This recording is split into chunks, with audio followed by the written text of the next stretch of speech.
guyyaa harka fuune akkam jirtu kabajamtoota hordoftoota keenya nagaan keenya kabajaaf jaalalaa bakka jirtanitti isin akka qabdu jecha har'amoo akkamittiin onlaayiniidhaan bilbila harka keenya qabnu fayyadamuudhaan qarshii 2 hanga qarshii 2,000 guyyaatti hojjechuu dandeenyuun isinitti agarsiisaa. Isinirraa kan eegamu isteepiyaan hordofu aga dhumaatti hordofuudha. Kallattiidhumaan gara viidiyootti isin dabarsinaa amma dhumaatti nu wajjin ta'a. Egaan jalqaba irratti gara teelegiraamii deemuudhaan gara teelegiraamii erga seenne haala kanaan nuu fida. Kanatti aansuudhaan mallattoo sarchii iddoo jiru kana akkuma argitan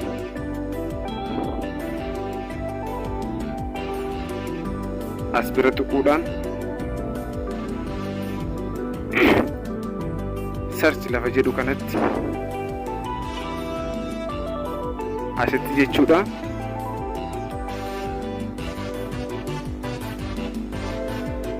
Oro online inni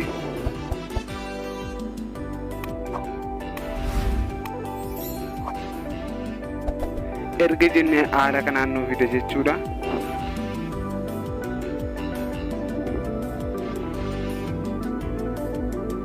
Erga haala kanaan nuu fide kanarratti hookee jennaa jechuudha.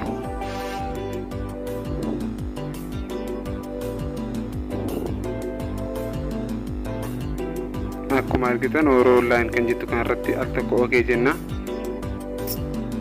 Akkasittiin nuu fida. Egaa liinkii ishii kana akkuma argitan ishii kana al tokko gadi tuqnaa jechuudha. Liinkii kana erga gadi tuqne akkuma argitan haala kanaan nuu fida. Egaa asitti jalqaba irratti lakkoofsa bilbilaa guunnaa. Itti aansuudhaan immoo paaswordii barbaanne sana guunnaa. Itti aansuudhaan ammas paaswordii dura guunne sana koonfirmi goona jechuudha. Sana booda registration isa jedhu kana tuqnaa. Ani kanaan dura waan abbanne jiruu fi login kan jettu kana tuqa jechuudha.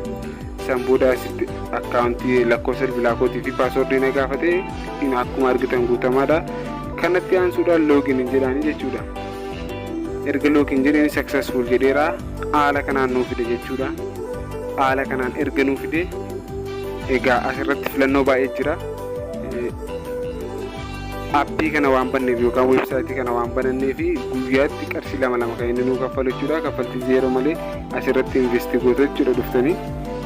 Ani kanaan dura waan bitee jiruu fi investi baay'ee kan jedhu isinii fidaa asitti biteen jira waan ta'eef kana nan fayyadu baay'ee jettuun jechuudha.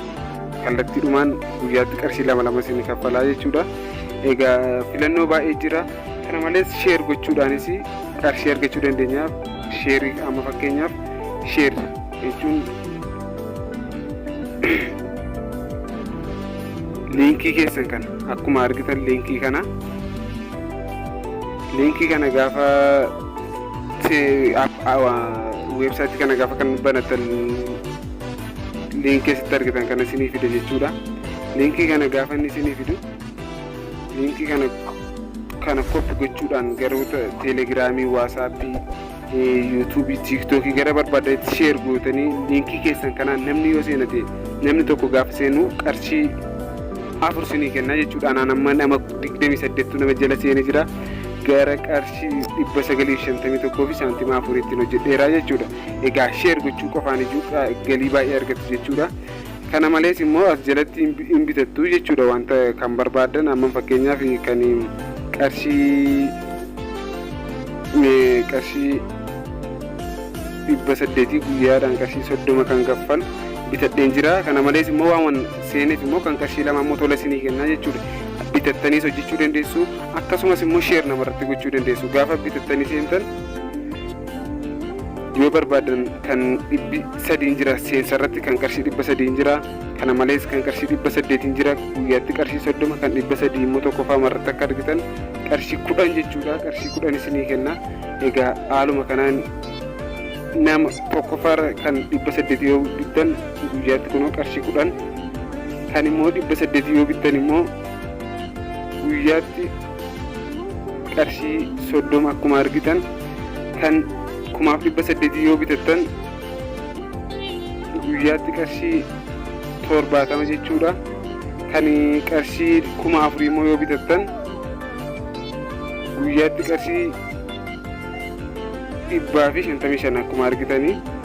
Kan 8,000 jira, kan 8,000 immoo guyyaadhaan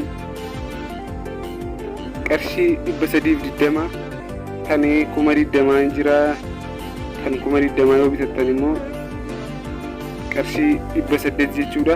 Akkasumas dhumarra immoo kan 50,000 jira, kan 50,000 immoo akkuma argitan innis qarshii 2,000 jechuudha. 2,000. Egaa happiin kuni seenuu keessaniin iyyuu qarshii 2 guyyaatti isinii kaffala. Qarshii 50,000 yoo bitattan immoo guyyaatti qarshii 2,000 jechuudha. Guyyaa 300tti immoo qarshii 600 isinii kaffala jechuudha. Egaa akkasitti keessumaa immoo sheer yoo gootan tiimii keessan yoo namni seenu akkasumatti isinii dabalaa jechuudha. Kanaaf iyyuu sheer qofa gochuudhaan iyyuu amma namoota amma kana na jala seenee jira. Egaa gaafa bitachuu barbaadan immoo akkamitti akka bitachuu barbaadan isinitti agarsiisa. Egaa akkuma argitan jalqabarra kan jirtu sana riichaarjii kan jirtu sana kana jechuudha. Ishii gadi tuquudhaan qarshii barbaadan ana baalaansiin kiyya qarshii 1,131 jedheera jechuudha. Egaa baay'ee isaa sheeriidhaan hojjedhee baalaansii isaa akkuma argitan kanan bitadhe xiqqoodha, garuu sheer gochuudhaan baay'ee hojjedhee fakkeenyaaf isinitti agarsiisa. Asitti amma fakkeenyaaf 4,000 yoo barbaadan 4,000 irratti okay jettu jechuudha. 8,000 yoo barbaadan immoo 8,000 irratti okay jettu. 50,000 irratti yoo barbaadan 50,000 irratti erga okay jettanii booda garana isin fidaa jechuudha. CBAdhaan galchuu fi dandeessu, teelee birriidhaan galchuu dandeessu. As keessaa tokko filattanii asirratti galchitu jechuudha. Teelee birrii yoo barbaadan teelee birrii lakkoofsa bilbilaa keessanii galchitu. San booda confirm kan jedhantu achiin booda yeroo teelee birriidhaan galchitan screenshot kan gootanii as iddoo upload file jedhu kanatti gootanii submit jettuuni sana booda isinii bituu danda'a jechuudha. Haala kanaan bitachuu dandeessu. Keessumaa sheer gochuudhaan baay'ee hojjechuu dandeessu. Nama sheer gochuudhaan qarshii 951 jedheera. Kanaaf iyyuu akkasitti yoo fayyadamtan haala salphaadhaan qarshii guyyaatti qarshii 2 hanga qarshii 2,000 argachuu dandeessu isiniin jenna. Egaa hiriyoota keessaniif sheer akkuma gootanii hiriyoonni keessan verify yookaan register akkuma isaan godhaniin isiniin baalaansiin keessan isinii dabalaa jechuudha. Sheer lafa jedhu kana dhuftanii liinkii keessan kana namoota sheer gootanii namoonni liinkii keessan kanaan yoo seenan qarshii isiniif argamsiisa jechuudha. Namni 8,000 yoo seene qarshii 800, namni 20,000 yoo seene qarshii 2,000, namni 50,000 yoo seene immoo 5,000, namni qarshii 100 yoo seene immoo qarshii 300 yoo seene qarshii 30 argattu, qarshii 800 yoo seene immoo qarshii 80 argattu jechuudha. Egaa sheer gochuudhaan iyyuu qarshii baay'ee hojjechuu dandeessu. Egaa haaluma salphaa ta'een namootaaf sheer gochuu yoo barbaadan haala salphaadhaan sheer gochuu dandeessu. Sheer gootanii namoota baay'ee biraan ga'uu dandeessu. Wantoota asirratti gaaffii isinitti ta'e immoo customer service kan jettu kun hin jirti. Wantoota gaaffii isinitti ta'e seentanii gaafachuu dandeessu jechuudha.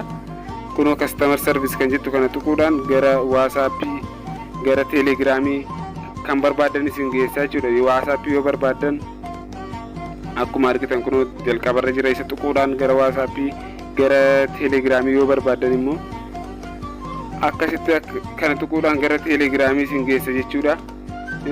Gara giruuppii WhatsAppii immoo yoo barbaadan giruuppiin isin jira. Gara giruuppii kunoo kana tuquudhaan deemtu jechuudha. Haala kanaan fayyadamuu dandeessu. Viidiyoo kanarraa waan guddaa akka barattan abdiin qabaa. Sheer gochuudhaan, laayik gochuudhaan, komentii na barreessuudhaan na jajjabeessan isiniin jedha. Guyyaa biraa qophii biraadhaan akka walitti deebinutti turtii gaarii isiniin jedha.